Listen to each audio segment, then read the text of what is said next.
이번에 설 명절에 기성 계획이 있습니다. 시가가 영천이라서 영천으로 갈 계획이 있습니다.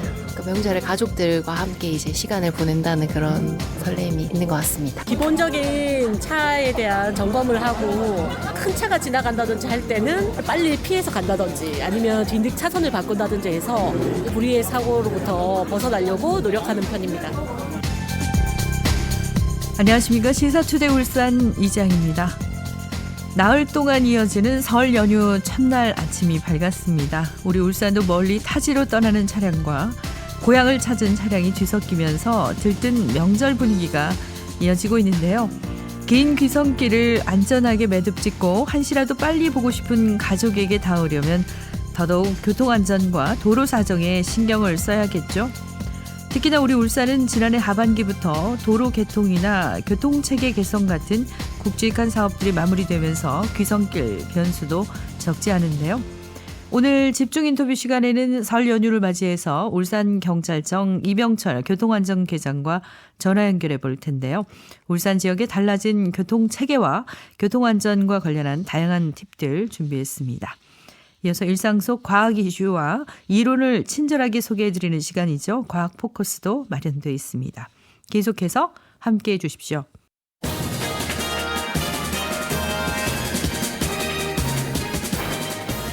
네, 울산의 정치 이슈와 정책 현안들을 살펴보는 시간입니다. 정가 소식. 오늘은 울산 남구의회 부의장인 더불어민주당 박인서 의원과 함께합니다. 전화 연결되어 있습니다.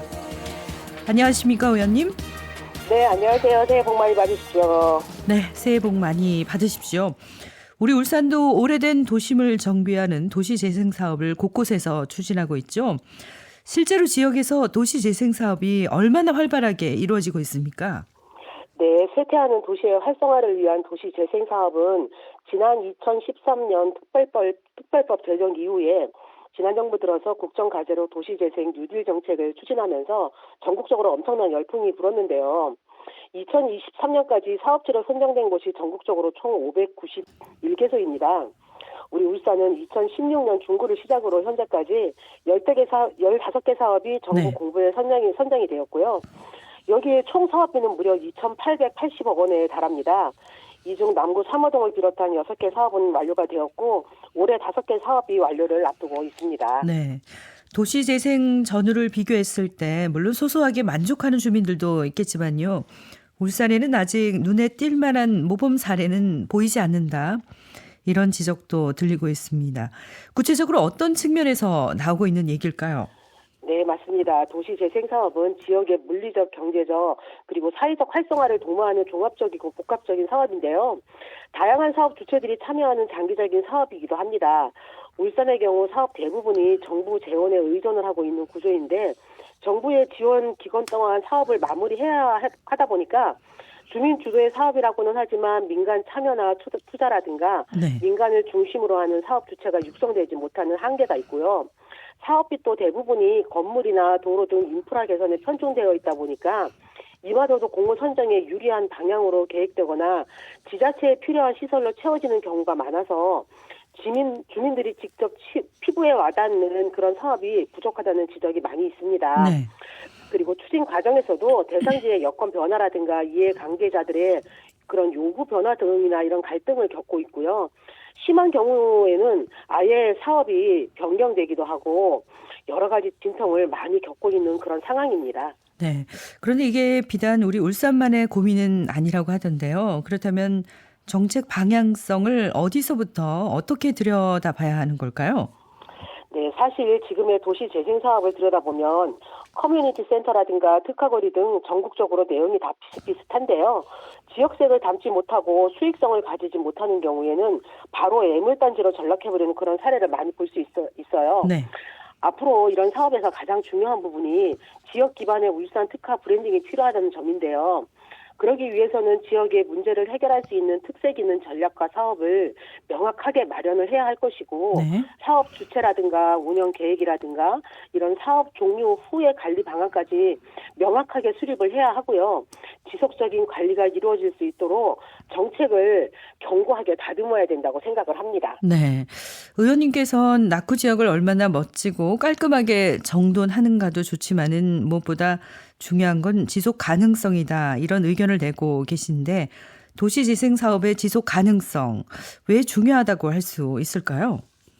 네, 도시재생 사업에서 국비가 지원되는 사업을 마중물 사업이라고 하는데요. 마중물이 무슨 뜻인지는 우리 청취자 여러분들도 다 아실 거예요. 깊은 샘에서 물을 끌어올리기 위해서 그 붓는 물을 마중물이라고 하잖아요. 낙후되고 쇠퇴한 지역의 도시재생 사업이 마중물이 되어서 지역의 활성화를 견인하라는 의미인데 네. 사실 도시재생 사업은 한 사업당 사업비가 100에서 300억 원 규모로 결코 적지 않은 예산이 투입이 되고 있지만 국가적으로 보면 정말 수십조 원이거든요. 이렇게 막대한 재원을 투입을 했음에도 불구하고 효과가 미비하고 운영이나 유지관리 측면에서도 벌써 문제가 생겨나고 있고요. 네. 우리 남구 사무동 현장지원센터도 사업 종료 후에 활용 방안을 찾지 못하고 있어요. 1년이 넘게 방치되면서 우리 행정사무감사에서도 계속 지적이 나오고 있는 부분입니다. 최근 국외 자매도시 교류 지원 숙소로 활용을 한다는 방안을 내놓기는 했어요. 도시재생 사업 취지에 맞는 이게 최선의 대안인지 아쉬운 부분이 많이 있습니다. 네. 그런가 하면 사업을 이끌어가는 주체라고 할까요? 역할 분담을 어떻게 해야 할지도 한 번쯤 생각해 볼 문제 같습니다. 주민들의 관심과 참여도부터 객관성과 전문성까지 두루 필요한 게 도시재생 사업이잖아요.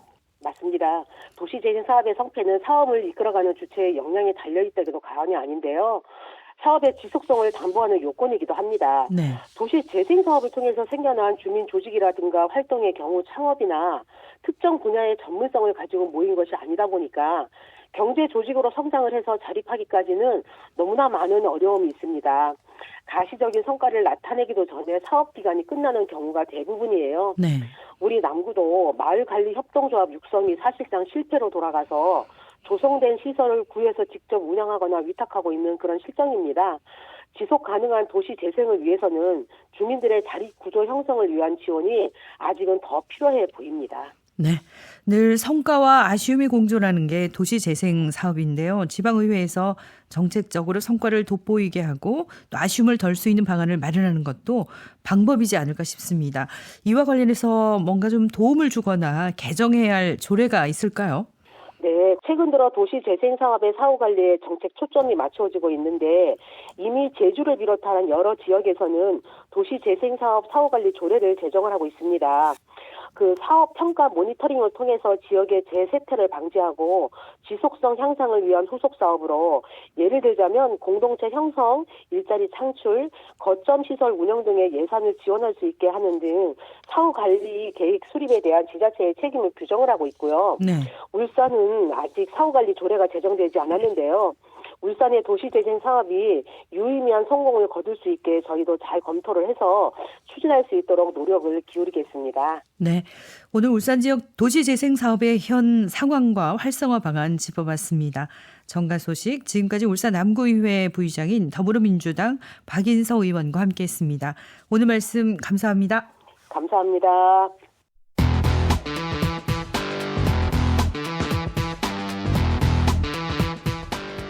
시사투데이 울산에서는 실시간 보이는 라디오도 진행하고 있습니다. 유튜브에서 KBS 울산, 시사투데이 울산 검색하시면 현재 방송을 보실 수 있습니다.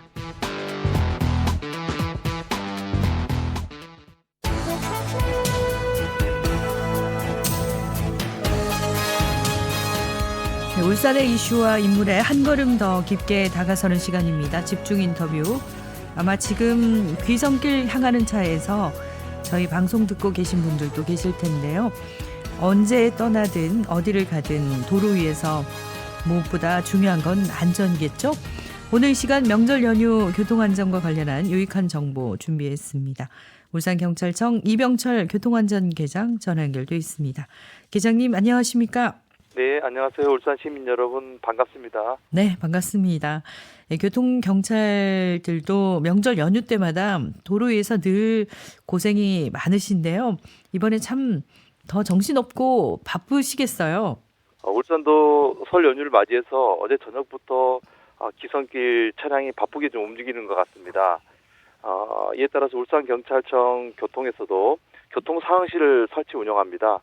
기성길 차량을 모니터링해서 운전자들의 안전한 기성기경길을 위해서 총력 대응을 하고 있는데요.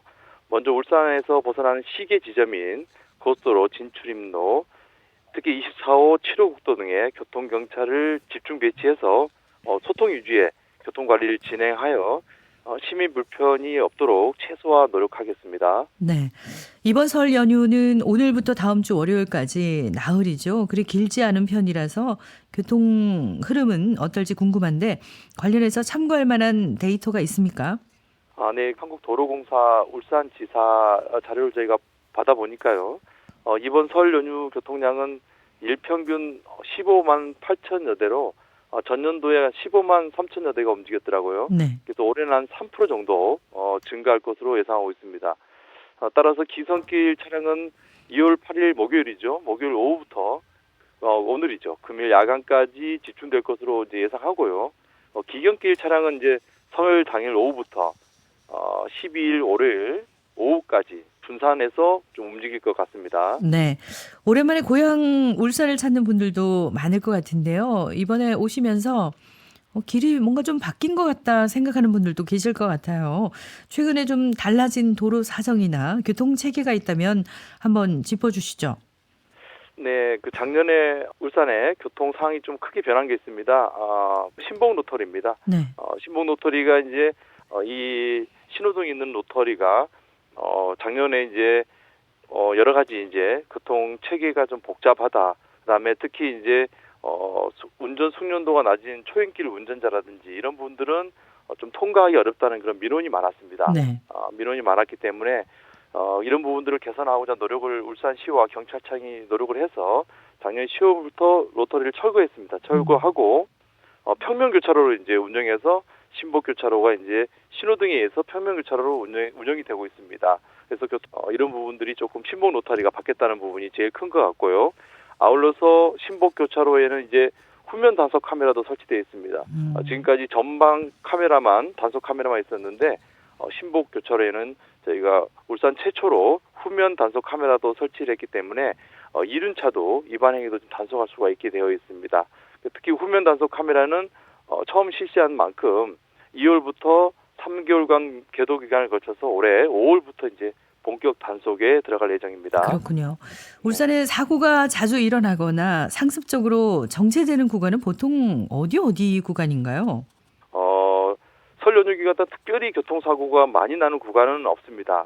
다 개별적으로 나와 있는데요. 네. 특히 이제 신복교차로 내지는 공업탈 로타리, 태화 로타리 주요 교차로죠. 교차로 통행 시 조금 사고들이 좀 일어나고 있는데 여기에 특별히 주의를 할 필요가 있겠습니다. 그리고 또 앞서 말씀드린 대로 타 지역을 연결시키는 7호 국도, 우리 잘 아시는 경주 방면 중산교차로라든지 24호 국도로 가는 언양, 밀양 방면의 잠금교차로, 또 주전, 강동으로 넘어가는 연암교차로 등 이 교차로를 통과하실 때 조금 더 관심을 가지고 유의했으면 좋겠습니다. 네.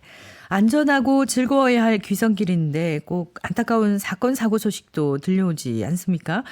명절, 특히 설 연휴에 많이 일어나는 교통사고나 사건 유형들도 소개를 좀 해주신다면요.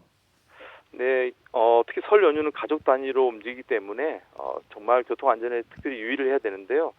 교통사고 원인을 저희가 이제 통계를 받아보고 분석해 보면 특히 이제 안전운전 불이행, 신호 위반, 또 안전거리 미확보 등 법규 위반 순으로 이제 발생하고 있습니다. 네. 특히 이제 고향을 방문하는 차량은 이제 아는 길이라 생각할 수 있어서 조금 운전에 조금 소홀하는 경향이 좀 있을 수 있습니다. 그렇지만 이제 그런 부분들에 대해서 소홀함이 이제 결국 안전운전 불이행이라든지 신호 위반 이렇게 변화되고 있거든요. 이런 부분들을 진수하지 못해서 일어나는데 특히 이제 아까 말씀드린 대로 고향 방문할 때는 이제 가족 단위거나 또 시외버스가 이렇게 합니다. 시외버스 타고 움직이는데 네.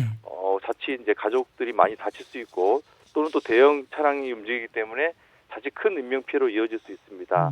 그런 부분들 조금 감안하셔야 될 것 같고요. 연휴 기간 교통량이 증가하면서 정체 구간도 또 발생할 수 있습니다. 왜냐하면 이제 사람들이 이제 움직이는 시간대가 거의 이제 생각하는 시간대 비슷하거든요. 네. 정체 구간이 발생할 수 있기 때문에 이런 부분에서도 특히 전방 주시를 조금 해야 될 것 같고요. 전방 주시를 하지 않으면 보통 이제 차가 요즘은 성능이 좋기 때문에 다중 충돌 사고 또한 많이 발생할 우려가 있습니다. 네. 그래서 이제 아까 잠시 말씀드린 대로 운전하실 때 앞 전방 내지 주변을 잘 살피는 안전운전이 특별히 필요하다고 생각됩니다. 네, 울산 경찰 차원에서도 이런 사고를 막기 위해서 연휴 기간은 물론이고 평소에도 남다른 노력을 기울이고 있죠. 네, 맞습니다. 울산이 대한민국에서 교통이 가장 안전한 도시 울산이라는 그런 어떤 캐치프레이즈 하에 울산 경찰에서도 설 연휴, 특히 설 연휴 교통사고 예방과 교통소통을 위해서 2월 8일부터 연휴 마지막 날인 12일까지는 특별 교통 대책을 추진하고 있습니다. 네. 아까 말씀드린 대로 위험 구간이라든지 사고 다발 지역뿐만 아니라 요즘에 지금 날씨가 좀 기후가 불안정합니다. 특히 눈이 좀 내릴 수도 있고 비가 올 수 있어서 그렇죠. 새벽이라든지 저녁에 조금 결빙 구간도 있습니다. 이런 결빙 구간이라든지 이런 취약 구간을 중심으로 저희가 지금 집중 순찰을 지금 현재도 하고 있고요.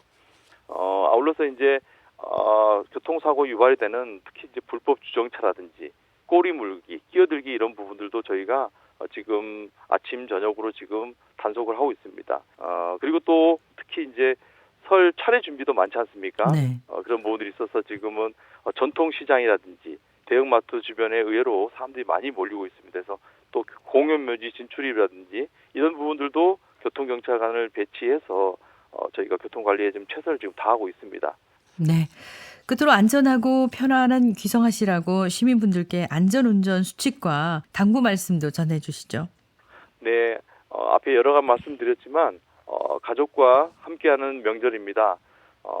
가족과 함께하는 명절은 안전이 최우선적으로 뒷받침이 돼야 된다고 생각합니다. 네. 설 연휴 통행 차량이 많이 늘어난 만큼 교통사고 없는 안전한 울산, 안전한 명절이 될 수 있도록 울산 시민 여러분 모두 교통법규 준수와 안전수칙을 잘 지켜주시기를 당부드립니다. 네.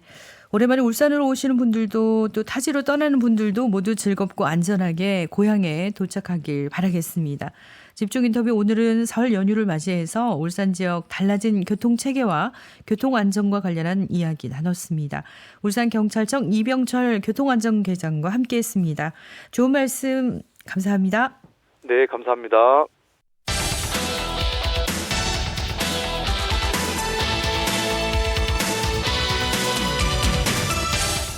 냉철한 시선, 따뜻한 마음. 매일 아침 울산의 생생한 이슈를 전해드립니다. KBS 울산 제1라디오 시사투데이 울산. 네, 시사투데이 울산 함께하고 계십니다. 매주 금요일 저희 시사투데이 울산이 새롭게 준비한 코너죠. 뉴스와 일상에서 접하는 과학 이슈와 이론을 알기 쉽게 이해하고 풀어나가는 시간인데요.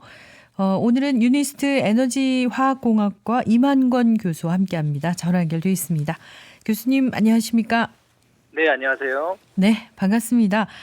지난주 울산대 신영한 교수님에 이어서 두 분이어서 격주로 코너를 맡아주시기로 하셨는데 첫 시간 청취자들께 인사 한 말씀 나눠주시죠. 네, 안녕하세요. 저는 화학공학으로 학사, 석사, 박사학위를 마친 후 미국 대기업에서의 연구원 생활을 했고요. 현재는 울산과학기술원에서 탄소중립 실증연구센터의 센터 역할을 수행하면서 에너지, 환경, 그리고 탄소중립 분야의 설계와 상업화를 위한 연구를 진행하고 있는 연구자입니다. 네, 하나같이 갈수록 더 중요성이 커지는 분야가 아닐까 싶은데요. 그만큼 앞으로 준비하실 방송이 기대가 됩니다. 좋습니다. 그럼 오늘은 첫 시간인 만큼 교수님 연구 분야에 관한 이야기부터 한번 나눠볼까요? 네, 저는 화학공학자로서 화학공학으로 박사학위를 받았고요. 박사를 받은 후에는 기업 중앙연구소에서 수소에너지, 이산화탄소 관련 연구를 진행하는 연구를 주도적으로 진행한 경험이 있습니다. 네. 최근에는 이러한 분야들과 관련해서 총괄적으로 접근하려고 하고 있는데요. 탄소 중립이라는 아마 키워드를 들어보셨을 것 같습니다. 네. 이런 탄소 중립이라는 키워드를 기본으로 해서 이산화탄소 포집과 활용, 수소에너지 배터리 재활용 또는 최근엔 또 의공학 분야에 대한 연구를 중점적으로 진행하고 있습니다. 네. 특히 이런 분야들의 상업화를 위해서 반드시 필요한 공정설계, 최적화에 대한 연구를 왕성하게 하고 있는데요. 이쪽 분야는 우리나라가 이전보다는 아주 많이 발전하고 있지만 아직까지도 선진국에 비해서는 굉장히 뒤처진 분야거든요. 그래서 이렇게 벌어진 간극을 최대한 좁히고 우리가 더 앞선 설계와 최적화 기술을 가지는 걸 목표로 하고 있습니다. 네. 교수님께서 유니스트 탄소중립대학원에 소속돼 계신데 에너지화학공학과는 그래도 몇 번 들어봤는데 탄소중립대학원은 많이 생소한데요? 네, 맞습니다. 저희 탄소중립대학원은 인류의 난제인 탄소중립을 해결하기 위해서 필요한 다양한 학문을 한 곳에 모아놓은 곳이라 보시면 될 것 같은데요. 네. 우리나라뿐만이 아니라 전 세계적으로도 유일무이한 대학원이라고 볼 수 있습니다. 그렇군요. 울산과학기술원이 세계적인 경쟁력을 가지고 있는 이산화탄소 수소, 신재생에너지와 환경경영정책 등 4가지 주제에 대해서 중점적으로 교육하고 연구할 목적으로 탄생을 했고요. 네. 산업 수도인 울산을 포함해서 우리나라와 세계적인 탄소중립 패러다임에 적극적으로 대응하기 위해서 설립되었다고 볼 수 있습니다. 네. 수소나 이산화탄소 같은 용어 자체는 평소에 어렵지 않게 접할 수 있긴 한데 탄소 중립이라는 키워드와 어떻게 좀 잘 연결해서 이해할 수 있을까 궁금하거든요. 자세히 좀 설명해 주시죠. 네, 맞습니다. 청취자분들께서는 수소란 물질을 평소에는 접하실 기회가 거의 없으실 거고요. 수소는 석유화학 또는 정유, 철강 같은 다양한 분야에서 실제로는 굉장히 광범위하게 사용되고 있는 원료입니다. 그리고 최근에는 이런 기존의 화석 연료를 대체할 수 있는 잠재적인 친환경 연료로서도 굉장히 많은 관심을 갖고 있는데요. 네. 기본적으로 수소는 탄소를 포함하고 있지 않기 때문에 매우 깨끗한 연료 혹은 원료로 간주되긴 합니다. 하지만 이러한 수소를 생산하는 과정에서 상당히 많은 양의 이산화탄소가 발생할 수밖에 없는 구조입니다. 네. 따라서 이렇게 발생되는 이산화탄소 양을 줄여주는 공정부터 발생된 이산화탄소를 포집해서 활용하는 공정, 그리고 마지막으로는 탄소 배출을 아예 하지 않는 공정을 개발하는 게 탄소 중립을 이루기 위한 노력이라고 볼 수가 있을 것 같습니다. 그렇군요. 깨끗한 수소를 얻기 위해서는 이산화탄소가 배출될 수밖에 없는 그런 구조군요. 요즘에는 또 수소 앞에 그레이, 블루, 그린 이렇게 색깔도 많이 붙더라고요. 이건 어떤 개념인가요? 네, 좀 전에 말씀드렸듯이 수소 자체는 깨끗하다고 볼 수가 있습니다. 하지만 지구상에서 수소는 그 자체로 존재하지는 않고 어떤 물질들을 저희가 분해하는 과정을 통해서 얻을 수가 있거든요. 네. 현재 세계 수소 생산량의 대부분을 차지하고 있는 방식은 여러분도 잘 알고 계시는 화석연료를 고온, 고압하에서 반응시켜서 수소를 얻는 형태인데요. 이 과정에서 상당한 양의 이산화탄소가 필연적으로 함께 만들어질 수밖에 없습니다. 이러한 과정을 통해서 생산되는 수소를 그레이 수소라고 하는데요. 네. 최근에는 이런 과정에서 생산된 이산화탄소를 따로 포집하고 처리하는 공정을 추가적으로 설치해서 좀 더 이산화탄소를 기존보다 적게 배출하면서 수소를 생산하는 시도를 많이 하고 있는데요. 이런 수소를 또 블루수소라고 부르고 있습니다. 네. 마지막으로는 이 같은 화석연료로부터 완전히 탈피해서 재생전으로 이용해서 물을 분해하는 수전의 과정을 통해서 수소를 생산할 수 있는데요. 이런 경우가 보통 그린수소라고 부르고 있습니다. 네. 교수님의 주요 연구 분야가 수소, 탄소 중립 사업을 설계하고 또 상업화하는 부분이라고 말씀하셨는데 이런 연구 활동이 왜 중요한지도 한번 짚고 넘어가야 될 것 같아요. 왜 그런 건가요? 네, 최근에 탄소 중립이라는 키워드가 굉장히 강조되고 있습니다. 네. 석유화학과 정유, 조선산업에서 배출되고 있는 이산화탄소 양을 단계적으로 줄이고 나중에 가서는 탈탄소의 큰 흐름을 가려고 하는 건데요. 네. 이 목적을 이루기 위해서는 수많은 공정을 통해서 배출된 이산화탄소를 줄이는 방법을 설계해야만 합니다. 그리고 새로운 연료를 사용해서 이산화탄소의 배출을 현저히 없앨 수 있는 개선 또한 필요하고요. 또 나아가서 이전의 설계를 한 단계 뛰어넘을 수 있는 새로운 개념의 설계도 필요하고요. 결국 이러한 설계들이 뒷받침돼야 탄소 중립과 탈탄소에 걸맞는 상업화가 가능하게 되는 거고요. 설계라는 분야가 상업화에 있어서 더욱더 중요한 요소가 되고 있다는 점에서 설계와 상업화는 매우 밀접한 관련이 있다고 말씀드릴 수가 있습니다. 그렇군요.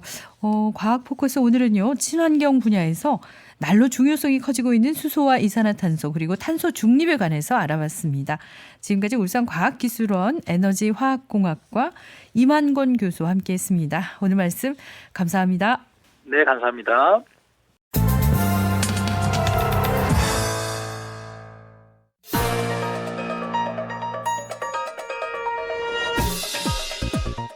오늘의 브리핑입니다. 본격적인 설 명절 연휴가 시작됐습니다. 이런 날일수록 마음과 몸이 들뜨기 마련인데요. 그런데 꼭 이맘때 기승을 부리는 게 있습니다. 바로 피싱 범죄입니다. 지인에게서 모바일 부고장이 날아듭니다.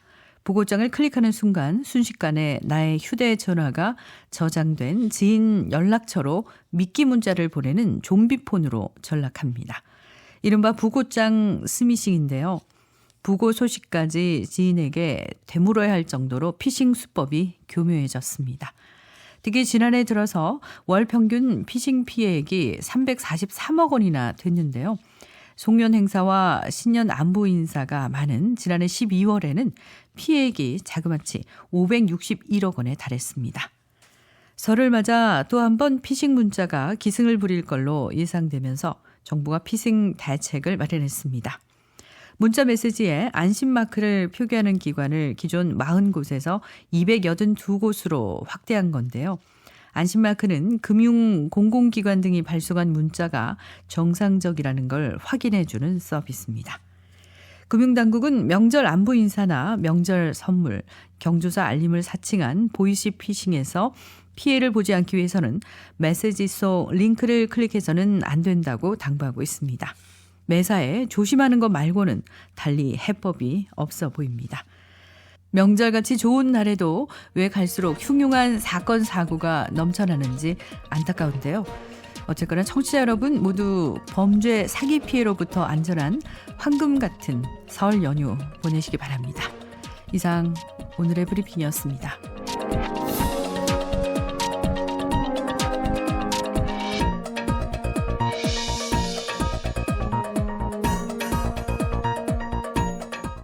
(2월 9일) 금요일에 함께한 시사투데이 울산, 오늘은 여기서 인사드립니다. 청취자 여러분 모두 새해 복 많이 받으시고요. 저는 월요일 아침 8시 30분에 다시 오겠습니다. 고맙습니다.